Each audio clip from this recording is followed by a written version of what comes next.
आज हम इस ऑनलाइन जो बीएमसी एजुकेशन मीडियम है उसमें आज हम छठवीं कक्षा की हिंदी की कविता दूसरी इकाई की वो पढ़ेंगे।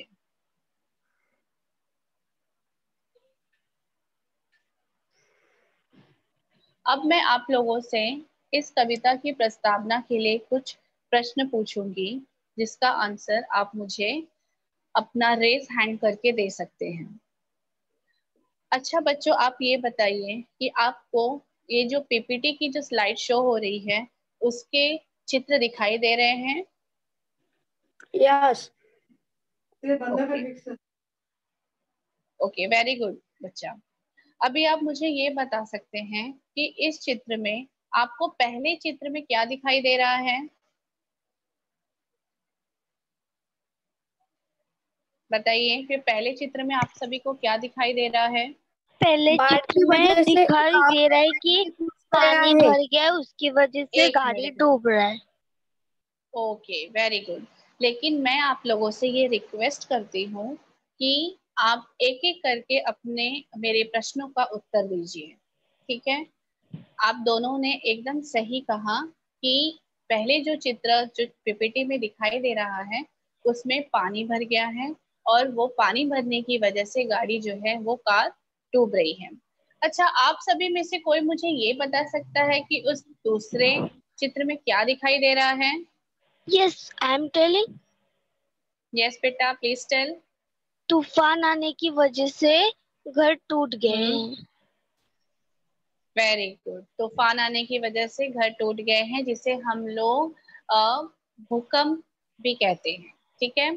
अच्छा, पहले चित्र में जो पानी भरा है उसे हम क्या कहते हैं? कौन सी प्राकृतिक आपदा कहते हैं?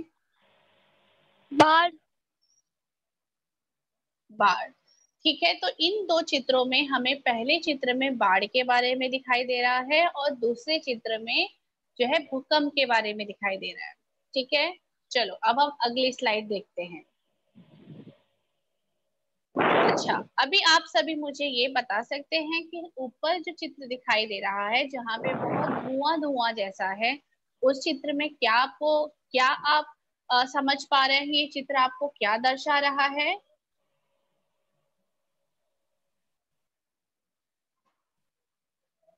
ऐसा कब होता है जब ये बहुत धुआं धुआं सा हो रहा है? आप क्या समझ पा रहे हैं चित्र को देख के? ऐसा कब होता है? जब भी बारिश होने वाले होते हैं। अच्छा, बारिश होने वाली रहती है। और कोई? वेरी गुड बेटा। और कोई बच्चे जो अपने मन का बताना चाहते हैं कि उन्हें क्या समझ में आ रहा है?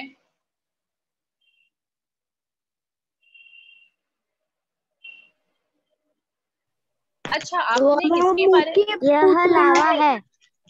ज्वालामुखी हाँ, फूट वेरी रहा गुड। है।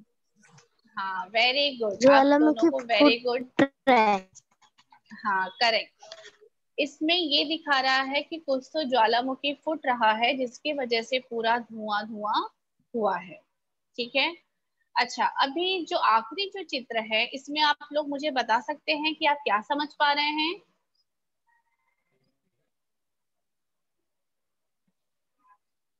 बता सकते हैं आप?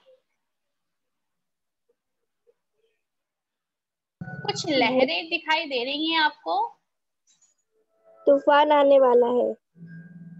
तूफान आने वाला है, वेरी गुड। और कुछ लहरें बहुत ऊपर की तरफ आ रही हैं, बहुत बवंडर जैसा है। कुछ समझ पा रहे हैं आप? तो ये दोनों भी, जो ज्वालामुखी का फटना और ये जो लहरें जो ऊपर की तरफ आ रही हैं, ये भी एक प्राकृतिक आपदा ही है। सही या गलत? सही। तो इसके लिए ये सब जो चीजें हैं जिससे बाढ़ आना, तूफान, भूकंप, फिर ज्वालामुखी का फटना, ये सब चीजें क्या आपके और हमारे कंट्रोल में है? क्या हम कर सकते हैं कि ये प्राकृतिक चीजों से होता है?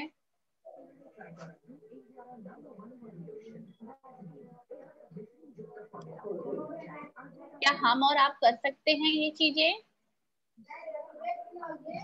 नो टीचर, ये नेचुरल होते हैं। ये नेचुरल होते हैं। वेरी गुड बेटा। तो इसके लिए ये जो चीजें हैं इसको हम लोग बोलते हैं प्राकृतिक आपदा, जिसे इंग्लिश में नेचुरल डिजास्टर भी बोला जाता है। ठीक है, तो आज हम लोग 6वीं कक्षा की दूसरी इकाई में से एक कविता पढ़ने जा रहे हैं जिसका नाम है तूफानों से क्या डरना। ठीक है, और इसकी जो कवित्री है, मतलब इस कविता को किसने लिखा है, श्रीमती शिखा शर्मा ने लिखा है। ठीक है, अभी हम आगे पढ़ेंगे। चलिए अब हम आगे कविता की तरफ बढ़ते हैं। सबसे पहले ये जो कविता है एक बार हम इसका वाचन करेंगे। नफरत करना नहीं किसी से, प्यार सभी से करना जी, तूफान तो आते रहते हैं इनसे भी क्या डरना जी, हिम्मत करने वालों को मिलती मदद सब लोगों की, सत्कर्मों की तुलिका से जीवन में रंग भरना जी, हार जीत का खेल है जीवन, खेल समझ कर खेलो, जो भी मिलता हाथ बढ़ाकर खुशी खुशी से तुम ले लो, जब तक जियो हंस कर जियो, इस दिन सबको जाना जी, एक दिन सबको जाना जी, तूफान तो आते रहते हैं इनसे भी क्या डरना जी। देह अभिमान के कारण देखो कितनी महामारी है, सबको सच्ची राह दिखाना अपनी जिम्मेदारी है, आत्मज्ञान के दीप जलाकर दूर अंधेरा करना जी, तूफान तो आते रहते हैं इनसे भी क्या डरना जी, धूप छांव जीवन का हिस्सा, कभी उजाला कभी अंधेरा, रात हो चाहे जितनी लंबी उसका भी है अंत सवेरा, समय एक सा कभी न रहता थोड़ा धीरज धरना जी, तूफान तो आते रहते हैं इनसे भी क्या डरना जी। ठीक है, ये जो कविता है ये हमारी दूसरी इकाई की कविता है तूफानों से क्या डरना जी, जिसका वाचन जस्ट मैंने अभी किया है। अभी हम सबसे पहले इस कविता को जिसने लिखा है उनकी जो कवित्री हैं श्रीमती शिखा शर्मा, उनके बारे में कुछ देखेंगे कि उनका जन्म कहाँ हुआ, वो कौन थी। शिखा शर्मा, उनका जन्म 19 नवंबर 1958 में भारत में हुआ था। ये मुंबई शहर की रहने वाली थी। इनकी जो राष्ट्रीयता है, मतलब ये कौन से देश से जिसे हम लोग कहते हैं बिलोंग करना, कहाँ से मतलब है ये, तो इनकी ये भारतीय हैं। इनकी जो नागरिकता है, ये कौन से सिटीजन जिसको हम लोग बोलते हैं, जो कौन से इनकी नागरिकता कौन सी है, तो ये भारतीय नागरिक हैं। और इन्होंने हिंदी की बहुत सारी कविताएं और लेख लिखे हैं। और इनका जो परिचय है, ये माना जाता है कि शिखा शर्मा प्रसिद्ध कवित्री मानी जाती हैं। प्रस्तुत कविता में मनुष्य की जुझारू वृत्ति को दर्शाया गया है। जुझारू मतलब कि बहुत ही उनकी कठिन चीजों को दर्शाया गया है, उसकी जो एक संघर्ष को दर्शाया गया है। ठीक है, आप लोग को उनके बारे में समझ में आ गया? कोई आप मुझे यस करके बता सकते हैं? शिखा शर्मा के बारे में आपको समझ में आ गया बच्चों? कोई आप मुझे यस करके बता दीजिए। Yes teacher. ओके बेटा, थैंक यू। अभी हम लोग इसके आगे बढ़ते हैं। अब हम इस कविता के जो चार चार जो पंक्तियां हैं, जिसको इंग्लिश में स्टैंजर्स बोला जाता है, तो वो चार चार पंक्तियों का हम एक बार वाचन करेंगे और उसके बाद उसमें आने वाले जो उसका जो अर्थ है उसको समझने की कोशिश करेंगे। ठीक है, नफरत करना नहीं किसी से, प्यार सभी से करना जी, तूफान तो आते रहते हैं इनसे भी क्या डरना जी। नफरत करना नहीं किसी से, मतलब किसी से भी हमें अपने जीवन काल में किसी से भी नफरत नहीं करना चाहिए, प्यार सभी से करना जी। अभी नफरत मतलब हम क्यों किसी को अपना गुस्सा दिखाएं, क्यों किसी से कड़वी बातें करें, हमें हमेशा दूसरों के साथ मिलके प्यार से रहना चाहिए। तूफान तो आते रहते हैं इनसे भी क्या डरना जी। अभी जब ये जीवन है तो जीवन के साथ सुख भी है तो उसके साथ दुख भी है, कहीं गुस्सा है तो कहीं प्यार भी है। तो इसीलिए ये जीवन है, सुख दुख चलता रहता है। जैसे रात है तो ऊपर सुबह भी आती है उसके बाद। तो इसी तरह हमें हमेशा प्यार से रहना चाहिए, कभी किसी से लड़ाई झगड़ा नहीं करना चाहिए। तूफान तो आते रहते हैं, मतलब मुश्किलें तो आती रहेंगी, लेकिन उनसे हमें क्या डरना? क्या मुश्किलें हमें बता के आती हैं? नहीं। तो इसीलिए जब मुश्किलें आ जाती हैं तो हमें उसके साथ भी डट के मुकाबला करना चाहिए और उनसे कभी भी डरना नहीं चाहिए। हिम्मत करने वालों को मिलती मदद सब लोगों की। हिम्मत, हिम्मत मतलब कि जो अपनी हिम्मत दिखाता है, अपना साहस दिखाता है, तो उसे डरने की क्या जरूरत है? और उसकी हिम्मत देखने के बाद दूसरे जो उनके साथ वाले रहते हैं तो वो भी उसकी मदद करते हैं। अच्छा आप बताइए, अभी आपका समझिए कोई दोस्त या सहेली है आपकी क्लास में, और वो कुछ भी अगर समस्या आ गई और उसने पहले से ही, जिसे हम लोग बोलते हैं गिव अप कर देना, मतलब अपनी हिम्मत छोड़ देते हैं कि नहीं मुझसे नहीं होगा, मुझसे नहीं होगा, तो आप क्या उनकी मदद कर पाएंगे? नहीं कर पाएंगे। अगर वो सामने से अगर कोई समस्या आई है और वो हिम्मत रखता है कि हाँ नहीं इसे जो है मैं करके रहूंगा, ये टीचर ने मुझे कुछ दिया है लर्न करने के लिए तो उसे मैं करके रहूंगा, वो अपनी खुद की हिम्मत दिखाता है या उसकी खुद की हिम्मत साहस दिखाता है, तो हम भी उसकी मदद आसानी से कर सकते हैं। सत्कर्मों की तुलिका से जीवन में रंग भरना जी। सत्कर्म मतलब अच्छा कर्म, मतलब अच्छे कर्म करना, अच्छा काम करना, गलत काम नहीं करना। तुलिका मतलब ब्रश, कि मतलब हमें अपने अच्छे कामों से अपने जीवन में रंग भरना चाहिए। रंग भरना मतलब कि अगर हमने अच्छा काम, हमें हमेशा अच्छा काम करते रहना चाहिए, तो इससे वजह से हमारे जीवन में भी सब अच्छा अच्छा होता रहेगा। सुख आए दुख आए लेकिन हमें उसे बहुत ही पॉजिटिव, मतलब उसे हमें सकारात्मक समझना चाहिए, और इस तरह से हमें अपने जीवन में रंग भरते रहना चाहिए, हमें हमेशा खुश रहना चाहिए। और हमें उसी खुशी के साथ कोई भी तकलीफ आए, कोई भी तूफान आए, उसके साथ हमें डरना नहीं चाहिए, उसका डट के मुकाबला करना चाहिए। नफरत करना नहीं किसी से, प्यार सभी से करना जी। तूफान तो आते रहते हैं, इनसे भी क्या डरना जी। हिम्मत करने वालों को मिलती मदद सब लोगों की, सत्कर्मों की तुलिका से जीवन में रंग भरना जी। ठीक है, ये 4 पंक्तियों का अर्थ आप लोगों को समझ में आ गया है? आप मुझे यस करके बता सकते हैं। Yes teacher. ठीक है, कोई समस्या है आप लोगों को? कोई ऐसा शब्द है जो नहीं समझ में आ रहा है? No teacher. ओके, तो अभी हम आगे की 4 पंक्तियों के सिर्फ आगे बढ़ते हैं। आगे की जो 4 पंक्तियां हैं वो है, हार जीत का खेल है जीवन, खेल समझकर खेलो, जो भी मिलता हाथ बढ़ाकर खुशी खुशी तुम ले लो। जब तक जियो हंसकर जियो, एक दिन सबको जाना जी। तूफान तो आते रहते हैं, इनसे भी क्या डरना जी। हार जीत का खेल है जीवन। अभी जैसे कि हम लोग अपने जीवन में कुछ न कुछ कंपटीशन होता रहता है, या कुछ तो एक नॉर्मल हम लोग अपने घर पे भी समझिए कोई हम लोग खेल खेल रहे हैं, या हमारे जीवन में भी कुछ चीजें उतार चढ़ाव होती रहती हैं। तो हार जीत का खेल है जीवन, कहीं हम हार जाते हैं, कहीं हम जीत जाते हैं। और ये जीवन का चक्र है। आप हमेशा ही जीतते जीतते रहें ऐसा संभव नहीं, या आप हमेशा हारते ही रहें ऐसा भी संभव नहीं। हम ये जो निर्भर करता है हमारे ऊपर कि हम हर चीज को किस तरीके से समझते हैं।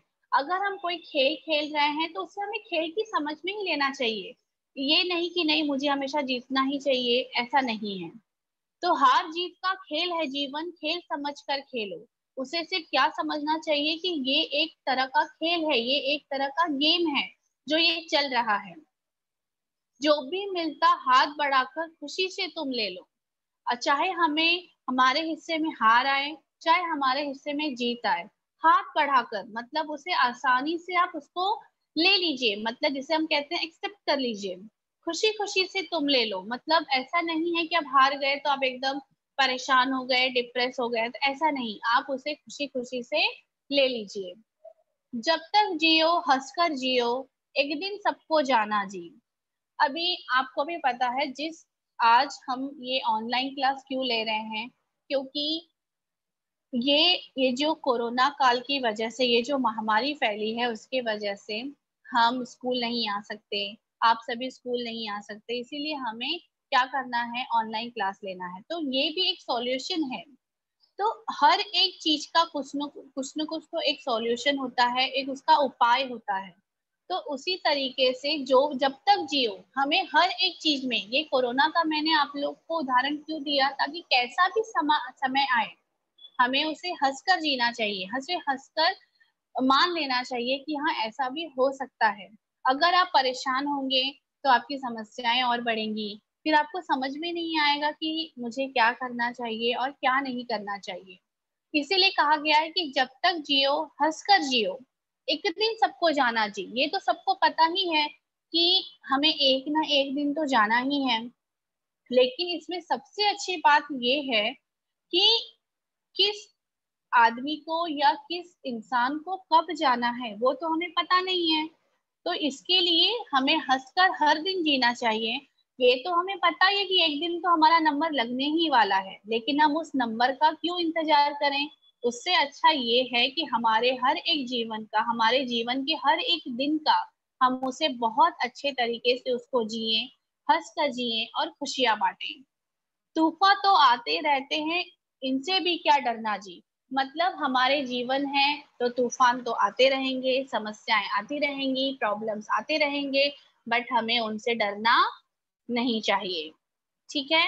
अभी देखिए ये पिक्चर में भी कितनी सारी चीजें हैं। लोग एक तरफ लोग झगड़ रहे हैं, एक तरफ लोग बहुत साथ में मिलके हैं। अच्छा मुझे अभी आप लोग बताइए, ये जो एक झगड़ने का जो चित्र है और एक में सभी साथ में है, कौन सा चित्र ज्यादा सुंदर लग रहा है? आप मुझे बताइए। झगड़ने वाला कि लोग एकता के साथ एकदम खुश हैं वो वाला, कौन सा चित्र अच्छा है? लोग एकता के साथ खुश है वो वाला। हाँ वेरी गुड बेटा। लोग एकता के साथ एक साथ हैं, टीम में हैं, टीम वर्क कर रहे हैं, एक साथ खुश हैं। तो इसके लिए वो चित्र देख के ही कितना अच्छा लग रहा है। तो यही बोला गया है, इस कवित्री ने यही समझाने की कोशिश की है इन्होंने यहाँ पर, कि हमें हमेशा खुशी खुशी खुशी तुम ले लो, मतलब हमें खुशियां बांटनी चाहिए, जो भी हमारे पास है उसे एक्सेप्ट कर लेना चाहिए, और कितने भी तूफान आए हमें डरना नहीं चाहिए। अभी देखिए ऊपर के चित्र में देखिए कितनी बारिश हो रही है, पानी भी बढ़ गया, लेकिन जो दो बच्चे हैं वो उस पानी में भी देखिए कैसे एक दूसरे का हाथ पकड़ के अपना धीरे धीरे चले जा रहे हैं।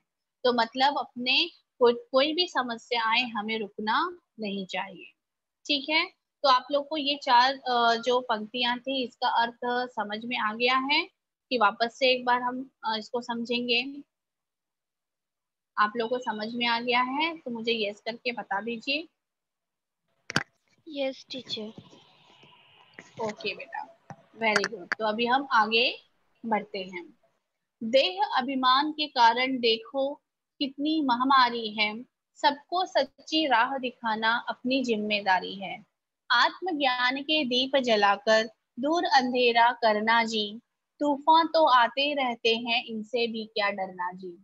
देह अभिमान, देह मतलब अपना शरीर, जिसे हम बॉडी अपनी कहते हैं। अभिमान, अभिमान मतलब बहुत गुरूर होना, बहुत घमंड होना। और महामारी, महामारी ये जो, जैसे कि ये जो काल चल रहा है, ये जो संक्रमित जो रोग जो फैला हुआ है कोरोना, तो ये इसे हम क्या बोलते हैं, जो ये फैलने वाले संक्रमित होने वाले जो बहुत जल्दी शीघ्र रूप से बहुत संक्रमित हो जाते हैं, फैल जाते हैं, तो इसे हम क्या बोलते हैं, महामारी। सबको सच्ची राह दिखाना अपनी जिम्मेदारी है। अभी देखिए देह अभिमान के कारण देखो कितनी महामारी है। देह अभिमान मतलब कि जो हमें जैसे कुछ लोग होते हैं जैसे कि अपने शरीर के ऊपर, अपने सुंदरता के ऊपर बहुत अभिमान करते हैं, बहुत ही घमंड करते हैं।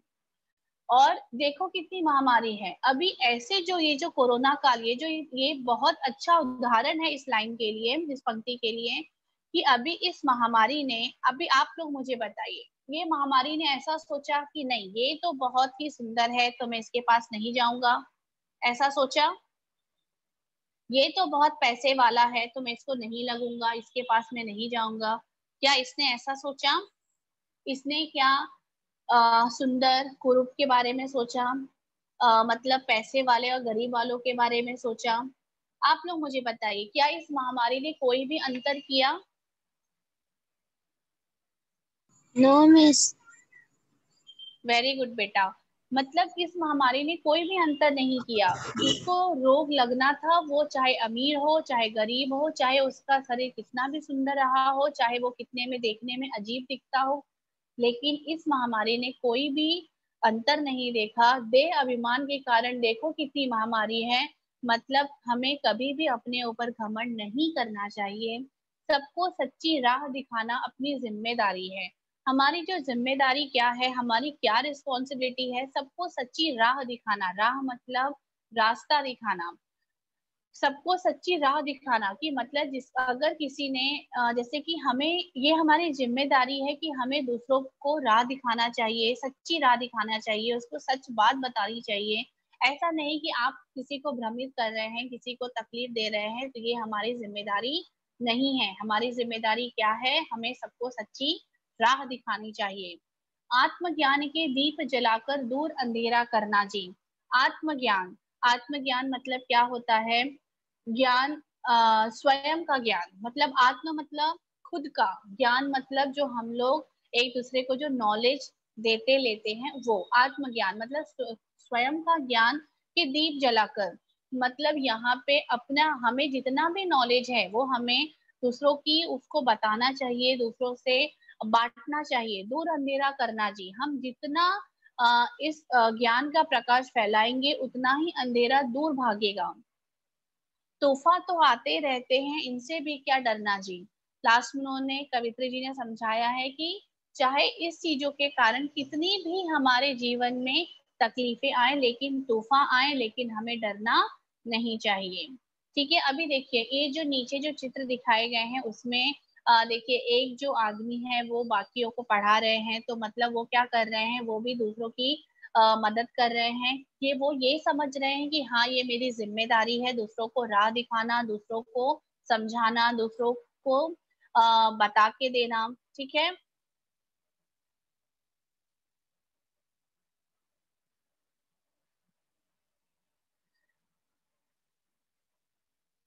फिर अभी यहाँ पे देखिए एक जो लड़की है छोटी सी, वो जिसे हम लैम्प बोलते हैं, जिसे कंदिल बोलते हैं, उसके नीचे बुक रख के वो पढ़ रही है। ठीक है, तो मतलब ऐसी मुश्किलों में भी वो पढ़ रही है क्योंकि उसे मतलब पढ़ना है, उसे पढ़ना अच्छा लगता है। और साथ में एक दिया जल रहा है कि मतलब हम चाहे कितना भी जो ये जो अंधेरा है वो हम एक ज्ञान से, उसके उजाले से, अपने स्वयं के नॉलेज से हम इस अंधेरे को दूर भगा सकते हैं।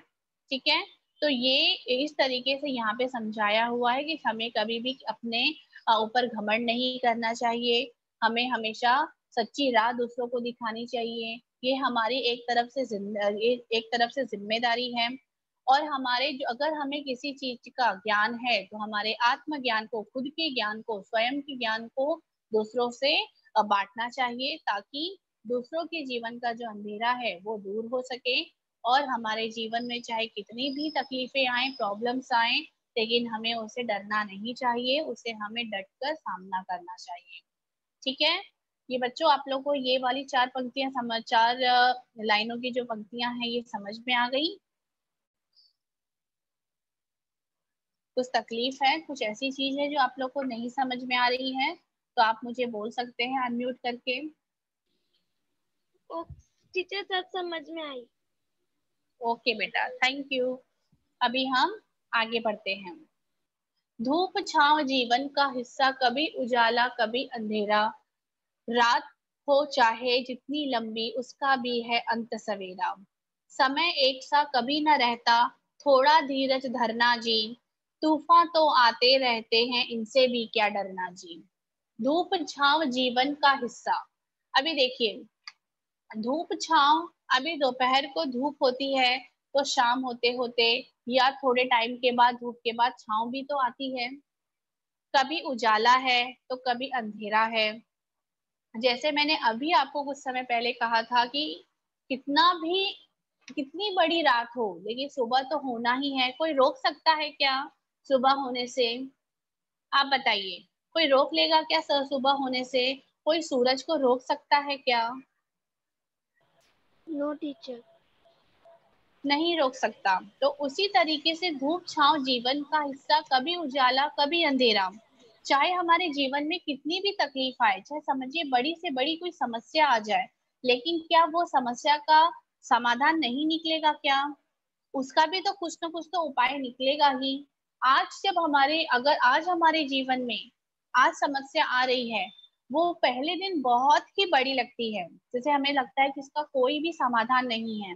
लेकिन जब दूसरा दिन आता है, जब वो नए सूरज के साथ दूसरा दिन आता है, तो धीरे धीरे वही समस्या भी हमें थोड़ी थोड़ी आसान होनी चालू हो जाती है, और हमें धीरे धीरे उसका भी समाधान दिखने लगता है। हर एक प्रॉब्लम का कुछ ना कुछ तो सॉल्यूशन होता ही है। तो इसी तरीके से बोला गया है, धूप छांव जीवन का हिस्सा, कभी उजाला कभी अंधेरा। चाहे धूप हो तो उसके बाद छांव आनी ही है, कितना भी उजाला हो तो उसके बाद अंधेरा होना ही है। रात हो चाहे कितनी लंबी, उसका भी है अंत सवेरा। रात को कौन काट सकता है? सुबह का उजाला। कितनी बड़ी भी रात आए लेकिन सुबह का उजाला होना ही है, कोई उसे रोक नहीं सकता। और उसका जो अंत है रात का, वो सुबह ही करता है, सवेरा ही करता है। समय एक सा कभी न रहता, थोड़ा धीरज धरना जी। धीरज मतलब धैर्य, हमें थोड़ा सा धैर्य रखना चाहिए। समय एक सा कभी न रहता, जो समय है, कभी अगर हमें हमारे जीवन में बहुत दुख आ गया है तो खुशियां भी आएंगी। अगर खुशियां हैं तो कभी हमारे जीवन में दुख भी आएगा। लेकिन हमें जो भी हमारे जीवन में आ रहा है, उसे हमें हमेशा क्या करना चाहिए? धीरज रखना चाहिए, धैर्य रखना चाहिए। तूफान तो आते रहते हैं, इनसे भी क्या डरना जी। कि तूफान आते रहते हैं हमारे जीवन में, जो भी समय है वो आता रहता है, लेकिन हमें उसे डरना नहीं चाहिए। ठीक है। धूप छांव जीवन का हिस्सा, कभी उजाला कभी अंधेरा। रात हो चाहे जितनी लंबी, उसका भी है अंत सवेरा। समय एक सा कभी न रहता, थोड़ा धीरज धरना जी। तूफान तो आते रहते हैं, इनसे भी क्या डरना जी। ठीक है, आप लोग को समझ में आ गया ये पंक्तियों का अर्थ? हम आगे बढ़े अभी, कि आपको कोई समस्या है तो हम फिर से ले लेंगे। हाँ, मुझे यस करके बता सकते हैं। कोई समस्या है आप लोगों को? No teacher. ओके बेटा, थैंक यू। अभी इस पूरी कविता में जो कुछ शब्द आए हैं उसे, उसका हम अर्थ देख लेंगे। पहला है अभिमान। अभिमान मतलब घमंड, बहुत अपने आप पे घमंड करना। दूसरा है आत्मज्ञान, स्वयं का ज्ञान, जैसे आप लोग को मैंने बताया, जो अपना खुद का नॉलेज। तूफान, तूफान मतलब तूफान। चौथा नंबर है तुलिका। तुलिका मतलब ब्रश, की जो जो हमने वो कहा देखा था कि सत्कर्म करके, अच्छे चीजें करके हमें उसकी ब्रश मतलब उस चीज को धो देना चाहिए, उस चीज को क्लियर आउट कर देना चाहिए। पांचवा है देह। देह मतलब शरीर, हमारी बॉडी। छठा है धीरज। धीरज मतलब धैर्य, मतलब इसको हम लोग इंग्लिश में पेशेंस बोलते हैं। सातवां है महामारी, संक्रामक भीषण रोग, जैसे कि ये कोरोना काल जैसे चल रहा है, जो संक्रमित हो जाता है। आठवां है सत्कर्म। सत्कर्म मतलब अच्छा कार्य। ठीक है। अभी इस पूरी कविता का अगर हम सारांश देखने जाएंगे, एक छोटे दो अगर वाक्यों में, दो लाइन में अगर हम देखने जाएंगे, तो इस कविता का क्या अर्थ है? हर जीत जीवन में आते रहते हैं, इनसे घबराना नहीं चाहिए, बल्कि प्रेरणा लेते हुए एक दूसरे के प्रति प्रेम व सौहार्द की भावना के साथ आगे बढ़ते रहना चाहिए। चाहे हमारे जीवन में कितनी भी प्रॉब्लम्स आ जाएं, लेकिन हमें उसका उसे उसे डरना नहीं चाहिए, घबराना नहीं चाहिए। एक दूसरे के साथ प्रेम के साथ, एक दूसरे के अपने कर्तव्य के साथ, जिम्मेदारियों के साथ हमें आगे बढ़ते रहना चाहिए। ठीक है बच्चों, अभी आप लोग को ये पूरी कविता का अर्थ समझ में आ गया है? कुछ आप लोग को कोई समस्या है? नो टीचर, हमें कोई समस्या नहीं है। ओके बेटा, थैंक यू। वेलकम। अभी मैं आप लोगों से इस कविता पे आधारित कुछ तो प्रश्न करूंगी और आप मुझे अनम्यूट करके या रेज हैंड करके आप मुझे उसका आंसर उत्तर देंगे। ठीक है? मेरा पहला प्रश्न है, हमें धीरज क्यों धरना चाहिए? बच्चों बताइए मुझे अब, हमें धीरज क्यों धरना चाहिए?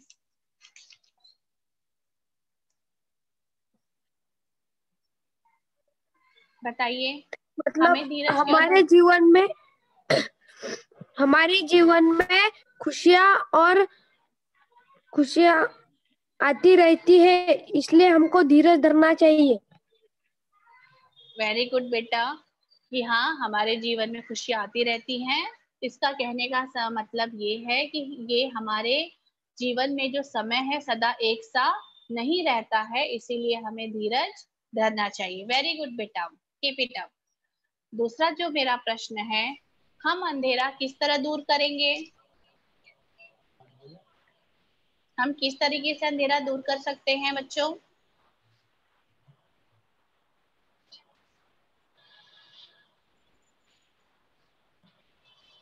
इस प्रश्न का उत्तर क्या होगा?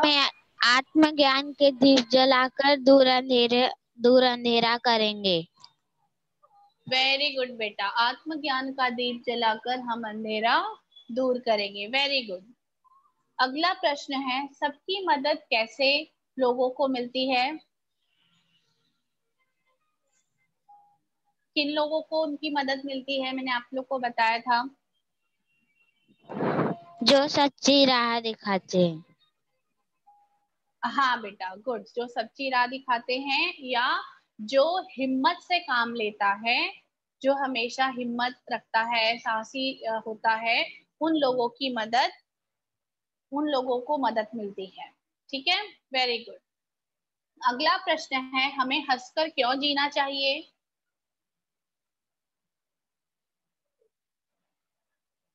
हमें हंसकर क्यों जीना चाहिए?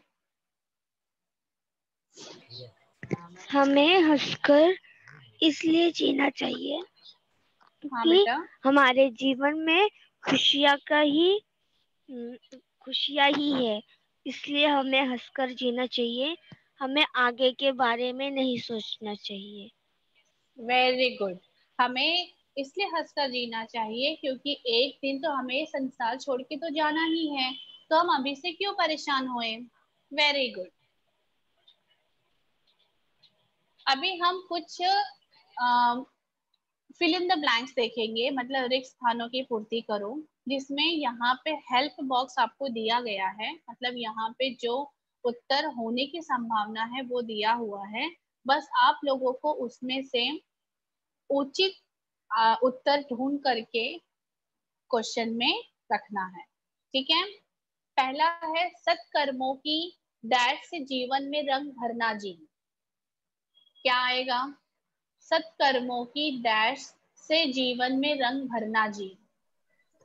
तुलिका से तुलिका से Tulika, very good, very good. Tulika से, सत्कर्मों की तुलिका से जीवन में रंग भरना जी। वेरी गुड बेटा। सेकेंड वन, दूसरा, रात हो चाहे जितनी लंबी, उसका भी है डैश सवेरा। क्या होगा? अंत अंत वेरी गुड, अंत सवेरा। रात हो चाहे जितनी लंबी, उसका भी है अंत सवेरा। वेरी गुड बेटा, कीप इट अप। तीसरा, सबको डैश राह दिखाना आपकी जिम्मेदारी है। कौन सी राह दिखाना? सबको सच्ची राह दिखाना। Good good good, very good, very nice. चौथा, हार जीत का खेल है डैश। जीवन। Very good. हार जीत का खेल है जीवन, खेल समझकर खेलो। अभी आखिरी नफरत करना नहीं किसी से, डैड सभी से करना जी। क्या हमें हमेशा सबसे क्या करना चाहिए? नफरत करना नहीं किसी से, प्यार सभी से करना जी। वेरी नाइस, वेरी गुड बेटा। मतलब आप सभी को ये जो है समझ में आ गई है पोएम।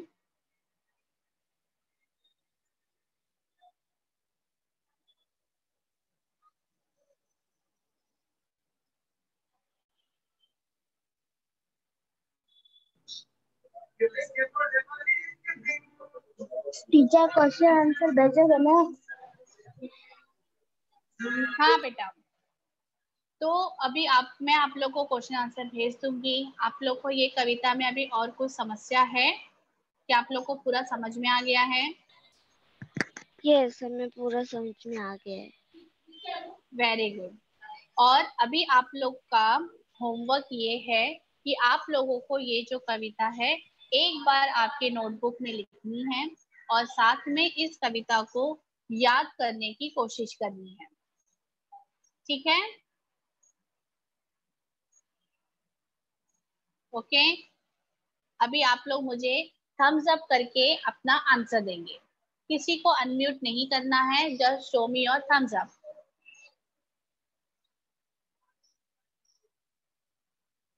Very good. ठीक है, तो अभी हम अगली हिंदी की कक्षा में मिलेंगे और तब तक सुरक्षित रहिए, घर पे ही रहिए और स्वस्थ रहिए। Okay, thank you.